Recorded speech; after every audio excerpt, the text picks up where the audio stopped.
નમસ્કાર દર્શક મિત્રો, ધ્રુવાડી લેક્ચર સિરીઝમાં આપનું સ્વાગત છે.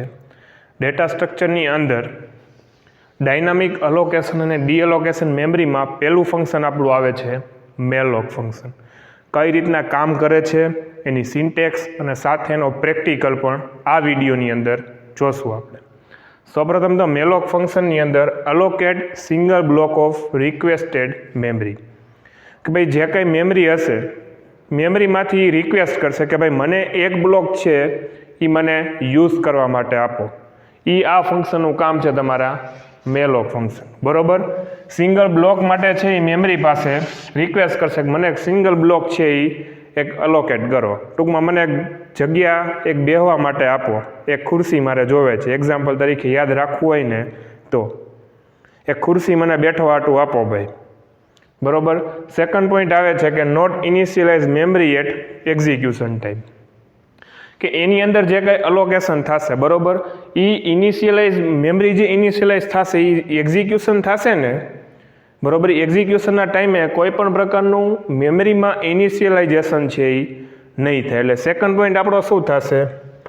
Not initialise memory at execution time, બરોબર. આ એક સેકન્ડ પોઈન્ટ છે. પહેલો પોઈન્ટ યાદ રાખવો હોય તો ભાઈ સિંગલ બ્લોક અલોકેટ કરવા માટે મેમરી પાસે રિક્વેસ્ટ કરશે, અને સેકન્ડ પોઈન્ટ છે not initialise memory at execution time. આ આપણી સિન્ટેક્સ આપણે જોઈએ તો કે પીટીઆર કાસ્ટ ટાઈપ પોઇન્ટર આપણું મેલોક ફંક્શન, અને મેલોક ફંક્શનમાં આપણી બાઇટની જે કાંઈ સાઇઝ છે એ સાઇઝ લખવાની થશે. આ થયો આપણો થિયરી પાર્ટ. હવે આપણે નેક્સ્ટ આપણે એનો પ્રેક્ટિકલ જોઈએ સી લેંગ્વેજની અંદર. ત્યારબાદ આપણે મેલોક ફંક્શનનું પ્રેક્ટિકલ જોઈએ. આપણો સોફ્ટવેર છે જે ટર્બો સી સોફ્ટવેર, એને આપણે ઓપન કરીએ. આપણો ઓપન થઈ ગયો છે. ફાઇલમાં જઈને આપણે એક નવી ફાઇલ ક્રિએટ કરીએ. પહેલાં તો સેવ કરવાની પ્રોસેસ કરી નાખીએ આપણે.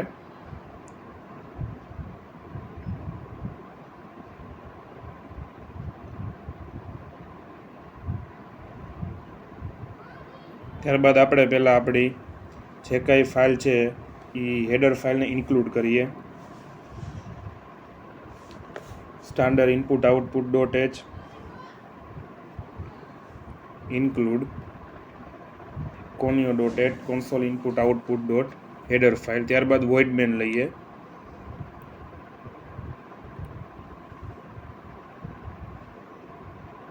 એની અંદર પહેલાં તો સૌપ્રથમ આપણા વેરિયેબલ અને પોઇન્ટર વેરિયેબલ છે એ ડિક્લેર કરીએ.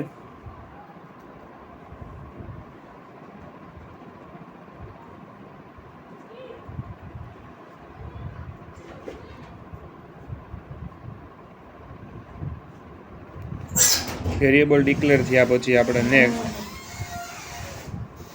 સિમ્પલ એક પ્રિન્ટએફમાં આપણું એક સ્ટેટમેન્ટ મૂકીએ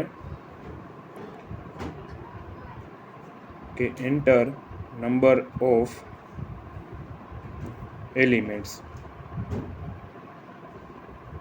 ત્યારબાદ સ્કેનએફ ફંક્શન મૂકીએ. %d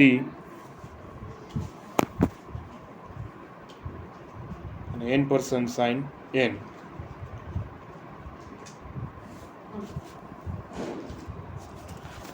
ફરીથી આપણે એક ઇન્ટીજર પોઇન્ટર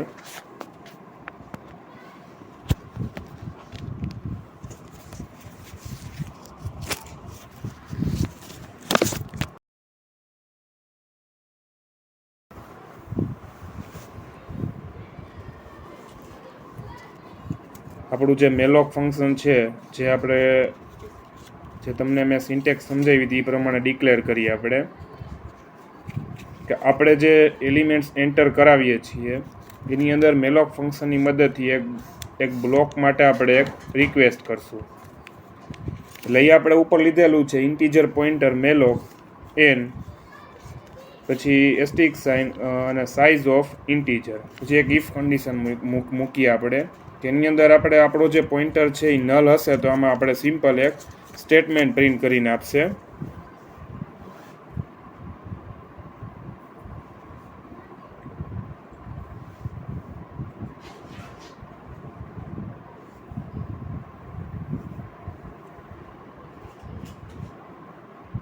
ત્યારબાદ એલ્સ પાર્ટમાં આપણે જઈએ.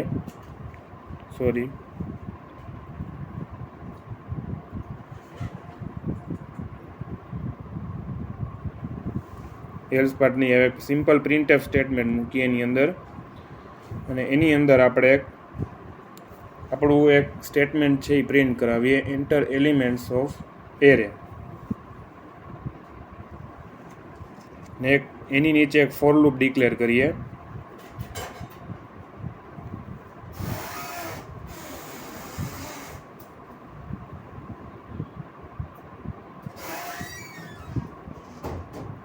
ફોર લૂપની અંદર એક સ્કેનઅપ સ્ટેટમેન્ટ મૂકીએ.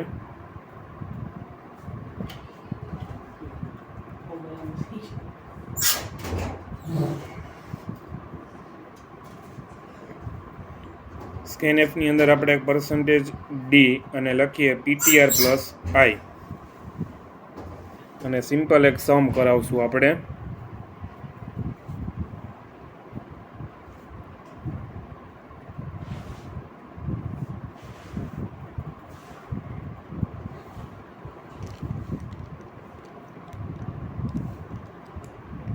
નીચે મૂકી દઈએ આપણું પ્રિન્ટએફ સ્ટેટમેન્ટ, જેની અંદર લખી નાખીએ sum is equal to %d.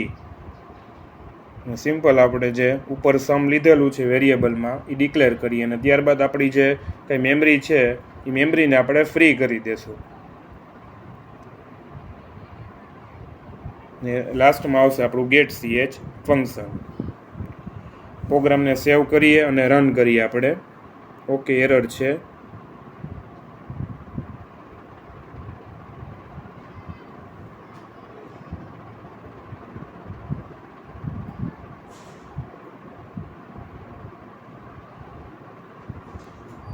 એરરનું solution મળી ગયું છે. આપણે ptr ઇઝ ઇક્વલ ટુ લખતા જઈએ, આપણે ભૂલી ગયા હતા.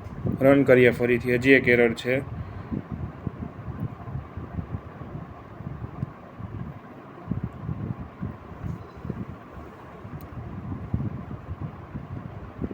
ઓકે, એનું સોલ્યુશન એ મળી ગયું છે.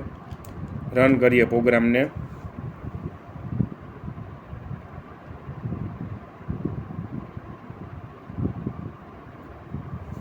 આપણું આઉટપુટ છે એ આપણે આ રીતનું મળશે. જો તમને આ વિડીયો ગમ્યો હોય તો વિડીયોને લાઇક કરો, શેર કરો, ચેનલ પર નવા હો તો ચેનલને સબસ્ક્રાઈબ કરો.